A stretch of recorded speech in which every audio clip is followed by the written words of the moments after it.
Resolutions. Approve and adopt a resolution honoring the life and work of Elvira Villa Escajeda, who challenged the Chamizal Treaty by organizing the Chamizal Civic Association, which rallied residents living in El Paso's southern barrios. As a result, residents receive fair market value for their properties rather than the federal government's initial tax value offer. Commissioner Stout. Thank you, Judge. Good morning, everybody. Before I read the resolution, I just want to make a few brief comments. We were originally planning to honor Elvira Escajeda in life, who had just turned 102 years old. We wanted to celebrate her 102nd birthday and honor her accomplishments throughout her life, but unfortunately we lost her on January 16th. So my condolences, first of all, to her family. And unfortunately, we have to honor her in her absence, but I'm still happy to be able to do this.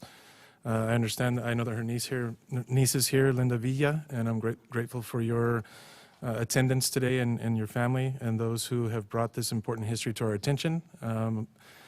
Historians Elena de Hinojosa and Dr. Miguel Juarez. So I'll go ahead and read the resolution, and then we can hear from Mrs. Villa and anybody else who'd like to speak.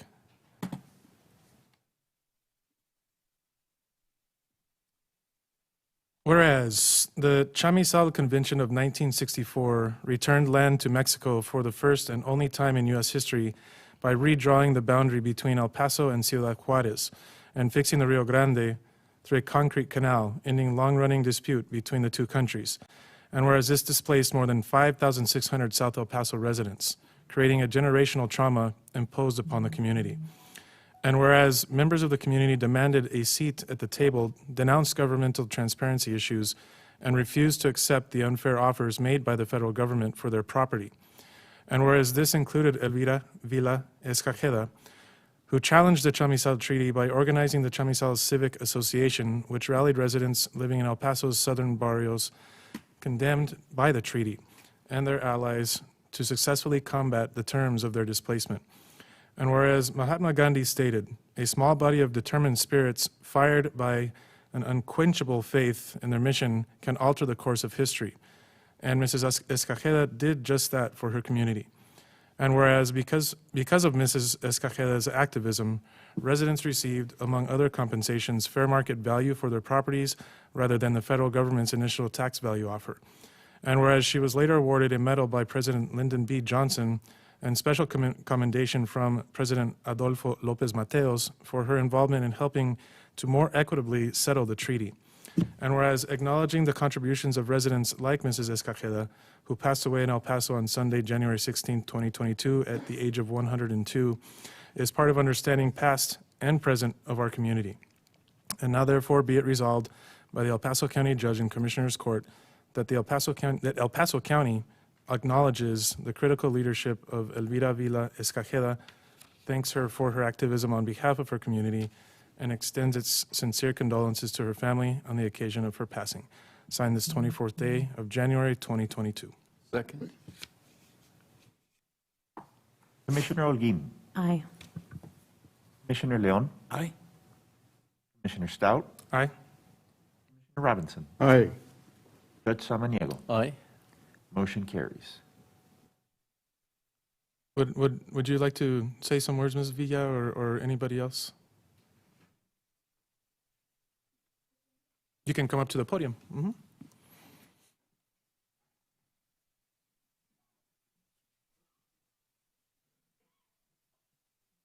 On behalf of the family, we just want to take this opportunity to thank you for honoring our aunt in this way.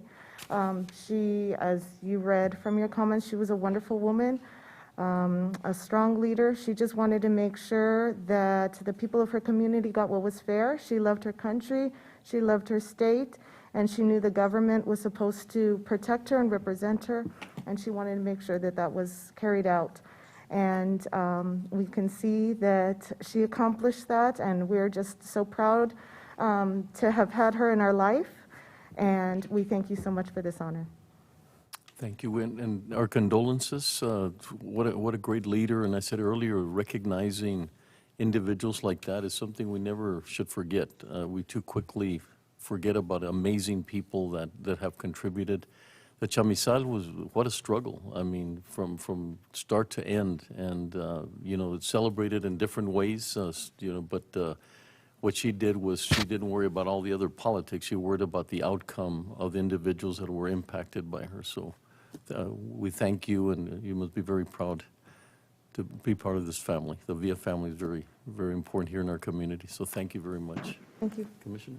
Thank you. Yeah, I really appreciate you being here, and what an amazing woman. I'm sure you all are going to miss her. But I'm glad to be able to share this resolution with you and your family today. Thank you very much. You have a wonderful day. Thank you. And Judge, I just wanted to say one more thing real quick. I know that the resolution speaks for itself, but I wanted to add, you know, that history lives through our actions, and you know, these neighborhoods that paid the price for the chamizal settlement continue to pay prices, right? You know, there's a port of entry there, the Spaghetti Bowl, I-10. There are continual reminders that some people pay more than others for what is perceived as progress. And more recently, for example, UPISD placed a bus hub at Bowie and ramps and roads that disconnect Segundo from Magafin, and each from Chamizal and the Chamizal from Azcárate. So there are some victories, though. You know, we had to fight to save the Lincoln Center, but that was a success. It is also for this reason that, of course, I oppose the proposed expansion of I-10 and think we should take the opportunity to instead reduce the impact of this heavy infrastructure on these communities that already have borne that burden. So thank you very much for the opportunity, and again, thank you for being here, everybody. Thank you, Commissioner. You had mentioned Hinojosa and Dr. Juarez, or they're not in the audience, or? Ms. Hinojosa, would you like to say something? Yeah, absolutely.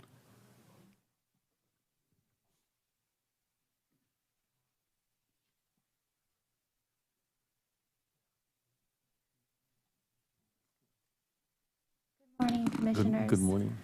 I also want to begin by thanking the Villa family for being here to represent their dear aunt. She was truly a remarkable woman who lived an extraordinary life, defending her family and her home and her neighbors and the homes and the communities of more than 5,600 South El Paso, mostly Mexican-American working-class residents. And it was because, as the beautiful resolution spoke to, it was because of her determination and because of her vision and because of her activism and her love for Segundo Barrio that those families were able to have some semblance of dignity during their displacement processes.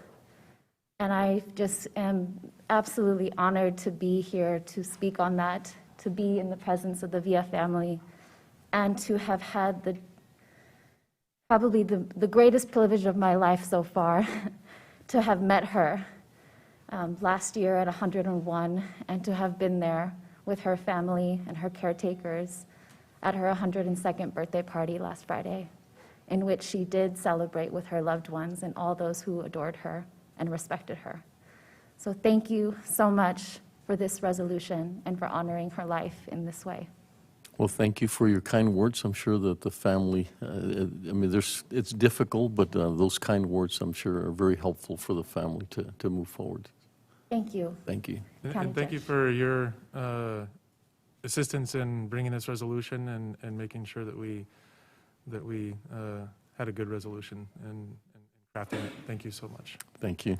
Pleasure. Thank you. Have a wonderful day. Thank you.